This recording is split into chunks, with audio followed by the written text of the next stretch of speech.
Hello, everyone. We are looking today at the bending light PhET simulation.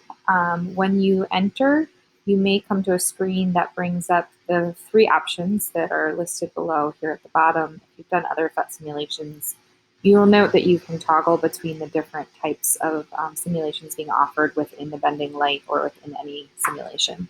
So we're going to be focused on the intro, so there's no need to move into the other two options, but just so that you can see what they look like. They'll look different than the images that you're presented with, and they are not involved in this particular lab. So we're looking at the introduction. I'm just going to review some features that you'll utilize in order to complete this lab today.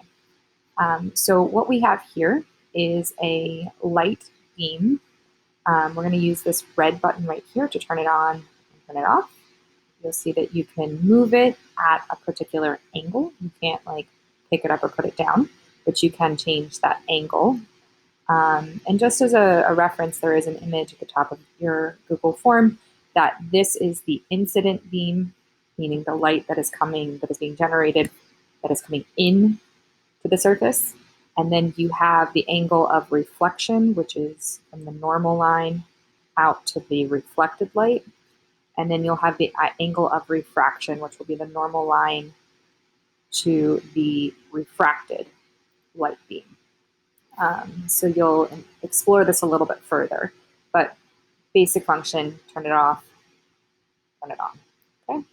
Okay. Some other tools that are here or other things that you need to be able to attend to are you can change the material above and below this baseline.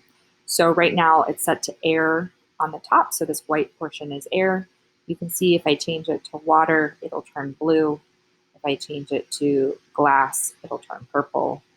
There are a couple of mystery options here that is not part of this lab, and neither will be changing it to custom, which would allow you to sort of drag it around in between the materials.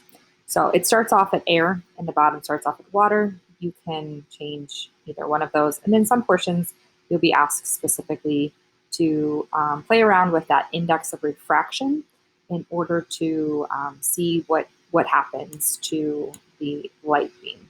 So you'll notice right now it's on air and air, so there's nothing for the light beam to bounce off of or to refract through, and so it's just going in a straight line.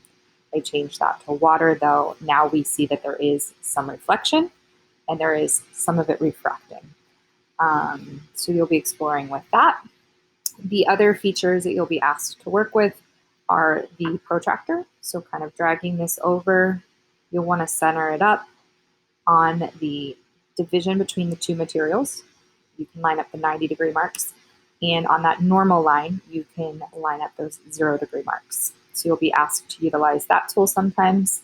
And then the other tool is the intensity meter. You can drag it over a point of interest and it will read you that intensity. So there is the 100% original incident beam, you've got your refracted beam, you've got your reflected beam. So you'll be asked to investigate intensity of the light beams. Again, this is incident, this is reflected. Down here we have refracted. All right, so those are the general tools that you'll be utilizing in this particular lab. If you have any questions, don't forget to reach out.